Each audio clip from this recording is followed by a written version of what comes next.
Hello, today we are at Autodealz because we are going to talk about the GLB200 AMG line right here. But before we talk about the GLB200 AMG line, I need to show you some interesting cars that Autodealz is actually selling. First off, I think this is the most eye-catching one to most people. It is the Daihatsu Copen GR Sport, a lovely two-seater convertible. But what is arguably more interesting to me is this car, or this van over here.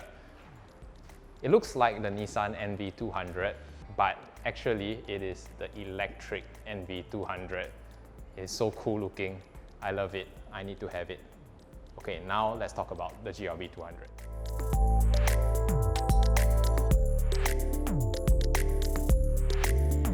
What we have here today is the AMG Line variant brought in by Autodealz. And one of the main differences between this and the progressive line is actually the price. This is $165,800. So what are the other differences? Let's find out.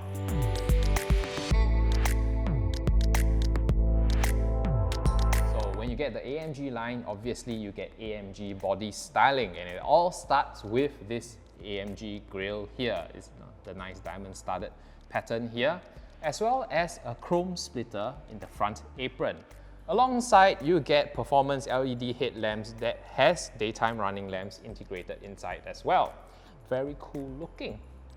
And in case you're worried that nobody knows your car is the AMG Line GLB, not to worry. On the 19-inch alloy wheels, you can proudly showcase your AMG badge here.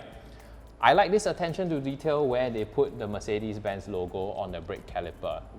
Very cool. And in case you are still worried that this car is not sporty enough, you get Pirelli P0 tires. P0, the same thing you get on F1 cars, but not really.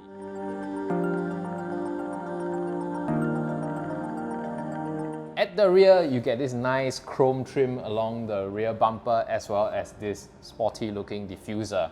And you get two fake vents.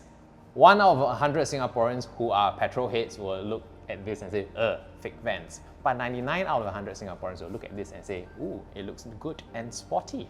When it comes to boot space, there isn't actually any difference between the progressive trim and the AMG line. What you get with the third row seats folded down is 560 litres worth of boot space. And if you want more space, you can knock the second row seats down and you get 1,755 litres worth of boot space. And the floor is flat. Very, very convenient.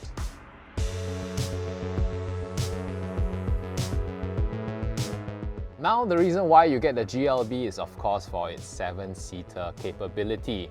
Mercedes says it can hold adults up to 1.69 meters tall in the third row.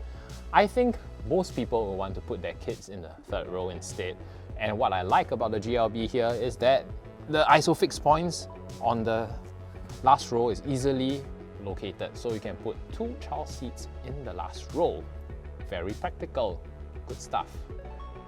If it looks very squeezy for my knees here, that's because I've put my seat in the second row to its most forward position. Mercedes has actually designed this so that it can move back and forth up to 14 centimeters. So once you put it back, loads of knee room. What else do we have in the back? Aircon vents, something that is not available on the progressive trim, but it is on the AMG line. This is a very welcome inclusion, especially in Singapore's weather. Elsewhere, there are also ISOFIX points on 2 of the passenger seats on the second row, so theoretically you can have up to 4 child seats in the GLB. Very, very practical. In the GLB200 AMG line, it is a very sporty cabin. First, you have the all-black interior, exudes the sportiness. There's also carbon fiber inserts here and here. And of course, you get a sporty steering wheel, multifunction of course, which is leather wrapped. Speaking of leather, the seats here are made with Artico leather and this dynamic microfiber upholstery. It sounds weird, but running my fingers through it, it feels a lot like Alcantara leather, something that you will normally find in sports cars. The infotainment system and the instrument cluster are housed in separate 7-inch screens. For the infotainment system, it is the MBUX UI, which you can control via the touchpad in the middle here, or through voice by saying, "Hi Mercedes." How may I help you? Very responsive and intuitive. And how does this car drive? This is very comfort biased. And on top of that, there's a list of safety features that this car has up here. Now let's talk about the engine. Up front in the GLB200 is a 1.4 litre turbocharged 4-cylinder engine. It produces 163 brake horsepower and 250 Nm of torque. It completes 0 to 100 in 9.1 seconds.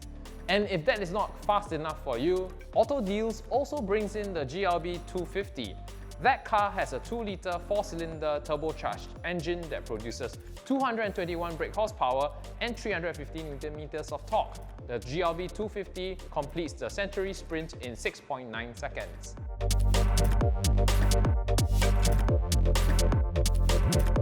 So can we really have it all? A car that looks sporty on the outside, feels luxurious on the inside, carries 7 people all at once, and is at an affordable price of $165,800. I think the GLB200 AMG line by Autodealz comes pretty close. And if you are interested in this car, please visit Autodealz link down below in our description box. They have very many interesting cars, such as the Daihatsu Copen GR Sport we saw just now, or the Nissan ENV200. If you are looking for something more regular and luxurious, they also have cars like the Mercedes-Benz E-Class. So thank you very much to Autodealz for inviting us down here today to play with the GLB200. I will see you next time. Bye-bye.